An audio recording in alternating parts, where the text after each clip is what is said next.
Zdravo dragi moji, dobrodošli na kanal. Ovo je recept za čokoladni užitak, fantastičan kolač u kojem ćete uživati. U 8 belanaca dodajte prstohvat soli, pa potom i 180 g kristal šećera, pa uzmite mikser i dobro i penasto umutite par minuta. Zatim u ovu smesu dodajte 250 g mlevenih oraha kao i 2 velike supene kašike prezle.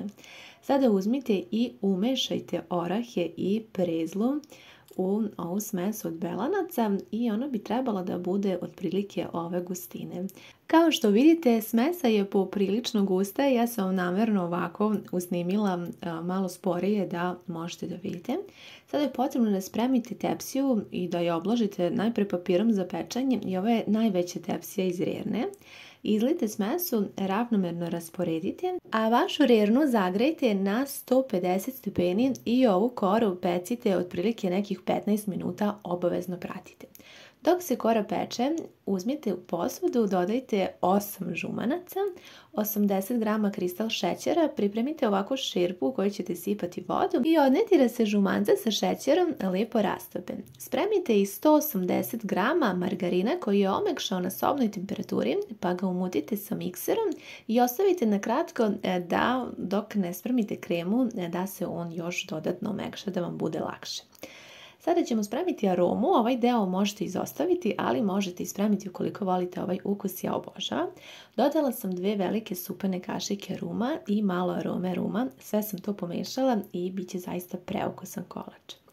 Sada ćemo da otopimo žumanca sa šećerom, odnosno da ih skuvamo na pari, kuvajte nekakvih par minuta, a zatim u ovu smesu dodajte i 100 g čokolade za kuvanje ili neke druge čokolade po vašem izboru, pa nastavite da topite na pari i dobit ćete već ovako jednu lijepu, ujednačenu, dosta gustu smesu. Sve zajedno dobro promješajte. Pa skinite sa šporeta i u ovu kremu, dok je još ovako topla, dodajte 150 g eurokrema, nutella ili nekog drugog krema po vašem izboru, pa sve zajedno dobro umešajte, kažem, dok je još krema topla, već je dosta gusta. Dodajem unutra aromu ruma i sada ću sve to zajedno da umešam.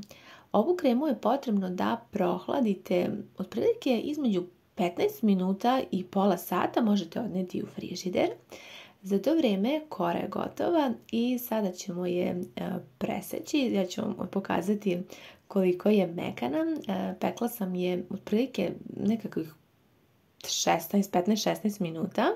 I sada ću je podijeliti na pola. Moja tacna je takva, vi sad vodite računa kakva je vaša tacna, koje dimenzije, pa tako presecite.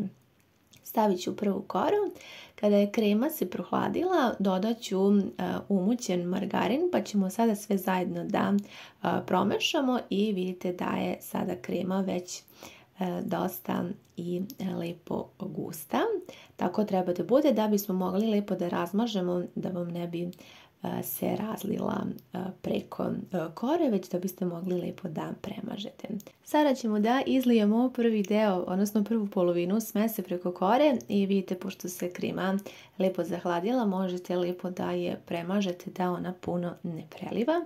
Sada ćemo staviti i drugi deo kore, pogledajte koliko je ona fina i mekana, zato kažem da je pečete na 150 stepeni da bi bila takva. Premazat ćemo i drugi deo kreme. Odgore po ukusu možete posuti malo mlevenih oraha, možete malo i krupnije seckanih, zavisno kako volite, pa odnesite da se stegne nekih 2,5 do 3 sata u frižideru, to će biti dovoljno. I evo, kada je prošlo to vrijeme, vidite kako se lepo kolač stegao i možete jako lepo da sečete. Ovu tortu kolač možete da pravite i u obliku kruga, zavisno kako vi volite. Meni se sviđaju ovako štangle. Ja sam sada prikazala kako se zaista lepo seče i kako se sve jako lepo zahladilo. Kao i stegnulo, ovaj kolač se služi hladan. Zaista je za moj ukus preukusan, kao neko ko je veliki ljubitelj čokolada. Mislim da je ovo pun pogodak, posebno sa ovim dodatkom ruma. Mislim da nema greške i da će osvojiti sva srca. Ja sam ga zbog toga i nazvala simbolično čokoladni užitak, fantazija. Voljela bih jako da mi pišete vaše utiske u komentaru kako vam se ovaj recept dopao, da li pravite nešto slično. Hvala vam mnogo na gledanju i ljubim vas sve puno.